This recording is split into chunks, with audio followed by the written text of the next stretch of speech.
What does it mean to struggle? I think everyone to some degree has struggled with something. Now, we're in an age where everything is possible for us if one's willing to put out the effort to make a success of themselves, if one is brave enough to make a fool of themselves, if one has the vision to see something that we don't see, to see something that the audience doesn't see. And I believe indie game developers, those small studios that are still underground, encompass most if not all of these things. They have the vision of an idea in their head, they're dedicated to their craft, and they struggle to try and bring it out to the world. Indie game developers have a special place in my heart now because they are constantly struggling to create good games, and it's an uphill battle for these people. But they still try to do it in the face of all the odds, in the face of all the competition. They're not just competing with big companies, they're competing with other indie game designers and developers.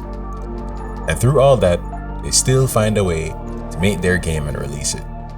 Now, these indie game studios are still underground, but they keep popping up with new games in my feed. Every so often, every week, I'll see at least one new indie game being released or announced. They look good. In addition to looking good, I've taken bait, and I've bought a few of these games, and they play well. Not only do they play well, they play very well. They are fun, but also they have a surprise factor in the fact that even though I'm paying not even full price, many of these games are on discount, as they are right now because there's a Steam sale. These games are able to hold my attention even after I beat the story, even after I beat the main game. I still go back because there's more to do. There's actual end game content. Now I don't want to call them little or small, but that's what they are. These small studios are always looking to make something that's actually interesting with new mechanics or just trying to bring some life back to an old genre. They've come so far that now I really see them as a legit alternative to AAA games. And I think they're going to keep getting better, just as the technology gets better. Let's talk about indie games and what they're doing right. These games have a clear scope for the gameplay and what they're trying to bring across to the audience. They make a condensed package that you can play through in like a weekend, but they craft the game in a way that keeps you coming back to do more things, like unlocking new characters, finding new items, or even just trying out new weapon combinations.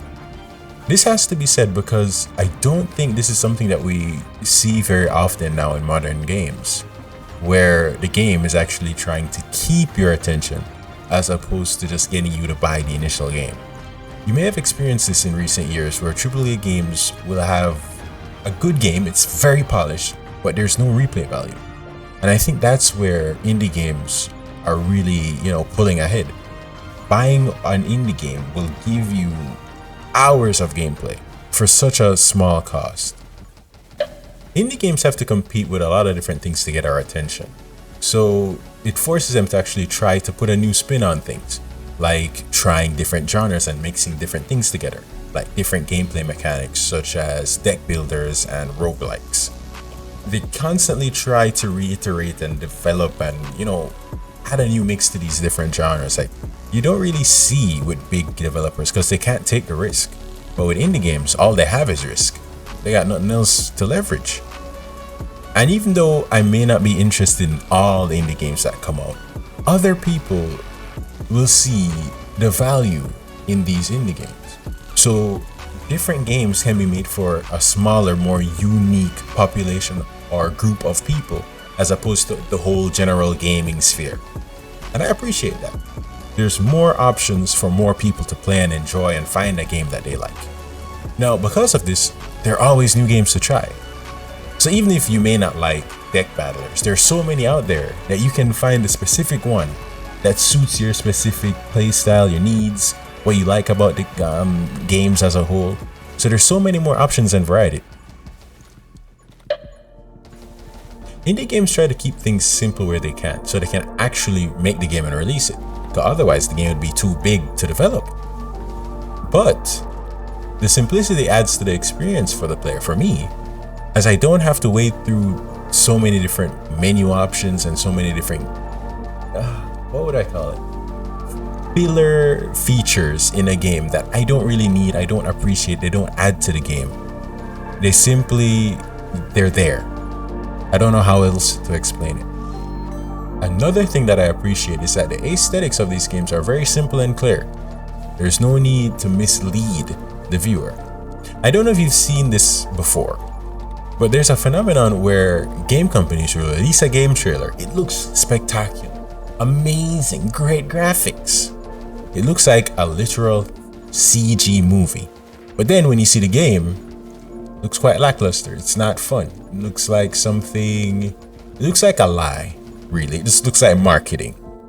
But with indie games, that's not really an issue. What you see is what you get. From the get-go, they show you what the game is, they show you how the game looks, and then they allow you to decide if you want to buy it. And what's so great about this is the fact that they have to do this. Because if they mislead the player base, then that could ruin the reputation of that studio, and thus people will be less likely to want to buy anything else in the future. Keep this in mind. DLC for AAA games has increased. They're now like between 20 and 40 bucks. This is a kicker to me, because I can buy an indie game for under $40, play it for way longer than I expected, even more than some AAA games, right? Because they're actually trying to keep my interest. They're actually trying to be fun and interesting. And even if I just play it until the end and uninstalled the game, I still feel good about the experience, because I'm getting more for less.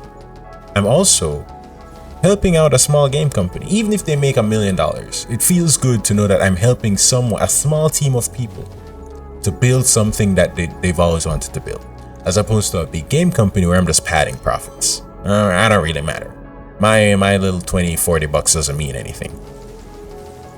And there's something different about that interaction, because I have bought and played indie games that I don't play anymore, but I don't feel like I lost money. I don't feel like I was gypped. However, there are AAA games that I've played that I do feel like I want my money back. One of which was Mass Effect Andromeda. I played all the Mass Effect games, really enjoyed them. Decided to take the risk on Andromeda. That was a sad mistake on my part. And it's so interesting to see indie games releasing games that actually work and they're fun for a fraction of that price. And I don't feel guilt playing the game. I don't feel tricked playing the game. Most people are not going to make games. Most people are not going to delve into this difficult thing, because it's hard, it's time consuming, and you may not even get a payoff. You may not have made a game that actually gets a player base and people that are willing to pay the price for the game. So I have even more respect and admiration for these people that decide they're gonna make something, put it out there, and even though they want success and they're working towards success, there's a high risk that it may not even work. But they keep doing it. Why? Because they're interested in it. They're artists. And that's what's so interesting to me. I think indie game developers are modern day artists. They enjoy the process, and this is what allows them to push through the difficult times. They also show us that even though things are difficult, even though you may not see the way through, you can still make something and be proud of what you've made and share it to the world.